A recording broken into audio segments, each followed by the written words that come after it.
പുക്കളശ്ശേരി കൈരളി ഗ്രന്ഥശാലയുടെ ആഭിമുഖ്യത്തിൽ വായനാ പക്ഷാചരണവും P N Panicker അനുസ്മരണവും സംഘടിപ്പിച്ചു.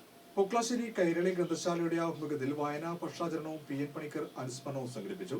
പുക്കളശ്ശേരി ഗവൺമെന്റ് എൽ പി സ്കൂളുമായി സഹകരിച്ച് നടന്ന പരിപാടി സാഹിത്യകാരി ഡോക്ടർ വിനീത കെ എൽ ഉദ്ഘാടനം ചെയ്തു. ഗ്രന്ഥശാല പ്രസിഡന്റ് വി കെ കലേഷ് അധ്യക്ഷത വഹിച്ചു. ഗ്രന്ഥശാല സെക്രട്ടറി എം എസ് സനകുമാർ സ്വാഗതം പറഞ്ഞു.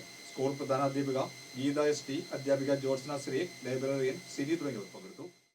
പി എൻ പണിക്കർ എന്ന് പറയുന്ന ഈ ബഹുമാന്യനായ ഈ വ്യക്തി ആലപ്പുഴ ചങ്ങനാശ്ശേരിക്കടുത്തുള്ള നീലംപേരൂർ എന്ന് പറയുന്ന ഒരു സ്ഥലത്ത് ജനിച്ച ഒരു വ്യക്തിയായിരുന്നു. അദ്ദേഹത്തിന്റെ ആത്മാർത്ഥമായ പ്രവർത്തനങ്ങൾ ഒരുപാട് നമ്മുടെ സമൂഹത്തിന് ഗുണം ചെയ്തിട്ടുള്ളത് കൊണ്ടാണ് നമ്മൾ അത് ഓർക്കുന്നത്, അല്ലേ?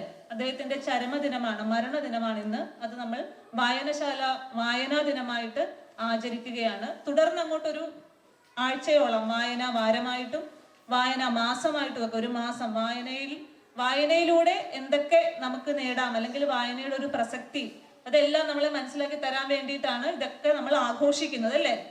അപ്പൊ ഈ വായന എന്ന് പറയുന്ന സാധനം, വായിക്കാൻ എന്താണ് നമ്മൾ വായിക്കുന്നത്? പുസ്തകം വായിക്കും, അല്ലേ? പുസ്തകം മാത്രമേ വായിക്കുള്ളൂ. പിന്നെ എന്തൊക്കെ വായിക്കും? ബാലരമ വായിക്കും, പുസ്തകം തന്നെ. ഓക്കെ. പത്രം വായിക്കുമോ? അല്ലേ? വർത്തമാന പത്രം വായിക്കും. പിന്നെ നിങ്ങൾ മൊബൈൽ നോക്കി വായിക്കത്തില്ലേ? വായിക്കും, തീർച്ചയായും. അതാണ് കൂടുതൽ വായിക്കുന്നത് തോന്നുന്നല്ലേ? ഓക്കെ.